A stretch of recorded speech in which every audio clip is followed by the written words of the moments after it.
Good morning. Happy American Thanksgiving.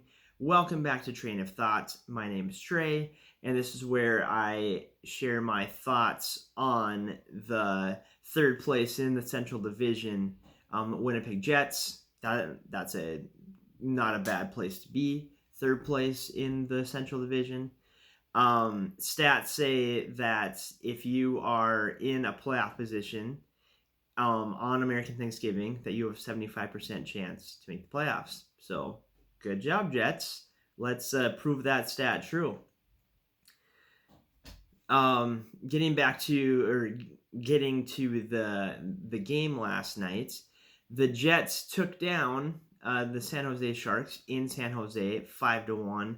Much different story from when they went to San Jose earlier this month. They got severely outplayed, but Connor Hellebuck stole the game. I was a little bit nervous going into this. I even mentioned to my wife a little before the game started, man, I bet San Jose is going to come out angry. I think I even mentioned that at the end of my my last recap. So it was nice to see the Jets come out with a 5-1 complete team victory last night. So getting into it, one thing I wanted to say is I kept calling Nathan Beaulieu Nathan Bulio, and I apologize about that. I probably called him that in a bunch of videos. It's Beaulieu. He did not play. He's going to be out for a while, so a little injury update. But from the guys that did play, Patrick Laine looked really good last night. He opened the scoring for the Jets with power play blast, one of his trademark shots. It's nice to see that go in because he has had a lot of those and they've been or blocked or stopped or have gone wide or what have you. So it's nice to see that go in, and then he had 2 assists later in the game. David Gustafson scored the second goal of the game, which ended up being the game winner. Seemed to kind of turn the tide momentum-wise. That was towards the end of the first period. And that was his first NHL goal. He skated it in. I think he surprised a lot of the guys in San Jose, especially the goalie, kind of skated it in and just ripped it on net. And it got above the goalie's glove, and he kind of looked at his glove and went, "Where's the puck?" So that's probably one of those where he got fooled a little bit on. Maybe he's going, "Man, I wish I could have that back." But nice play by Gustafson. Got that first goal. He had a huge smile on his face, happy for him. He's only 19, so good on him. I bet that's going to open the door for a lot of great things for him. And on the Jets telecast, they were saying that felt like it kind of sparked the team and that they kind of rode that momentum. I got to hear about Blake Wheeler. He had a couple of assists. He set up a Laine for that blast, or helped set up Laine for that blast. So it's nice to see him getting back on track a little bit. Kyle Connor had a goal and an assist. His goal was the empty netter with 5 minutes left in the game. You don't see an empty netter with 5 minutes left in the game very often. But good game for him. He had a couple of really nice chances too. I don't even have it in my notes about Jack Roslovic, but he had a good game. He had a goal. He came out of the penalty box and timed the play just right and went down and was able to pop one in.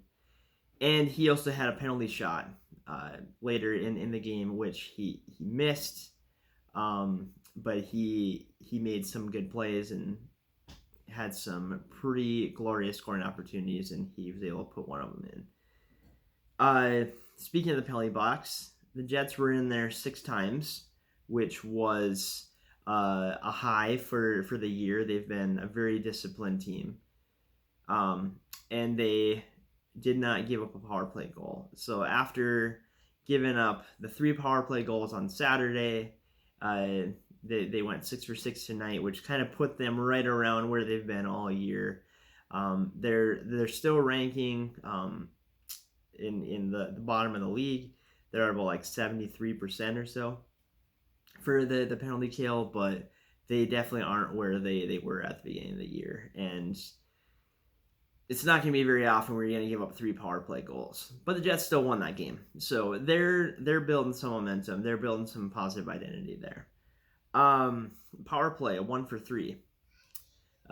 Laine scored his goal on the power play. It's nice to see him scoring the power play. It's usually like in the past, it's been, when is Laine going to score a goal 5-on-5? All he does is score on the power play. And this year it's been, man, when's Laine going to score on the power play? So it's good to see that.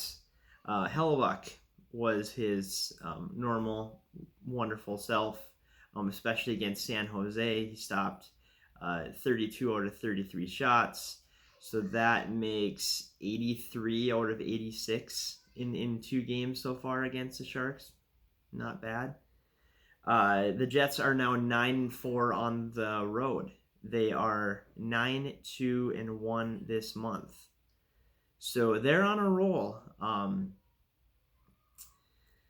You start thinking, and I don't want to, I hope this doesn't happen, but the Jets have been road warriors, and it's like, man, is this guy going to take a toll on them? Or are they this special of a group? But they did have a few days off, or they didn't have to play on Sunday. They just had, like, I think some practice and then the skills competition on Monday.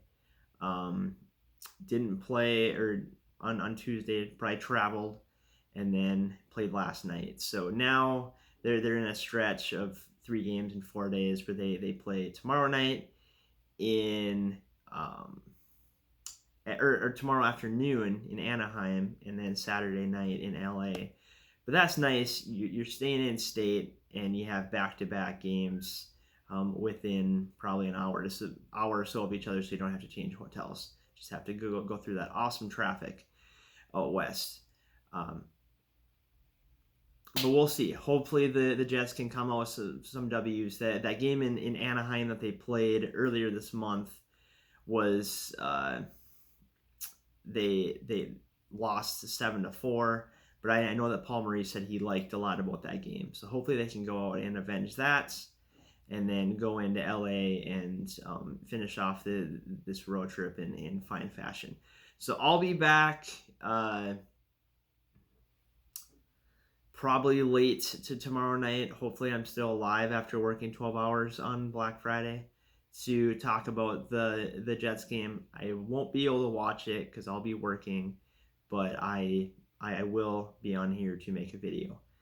So I hope you guys have a great day. Happy American Thanksgiving again to all in America, like myself. And I will talk to you soon.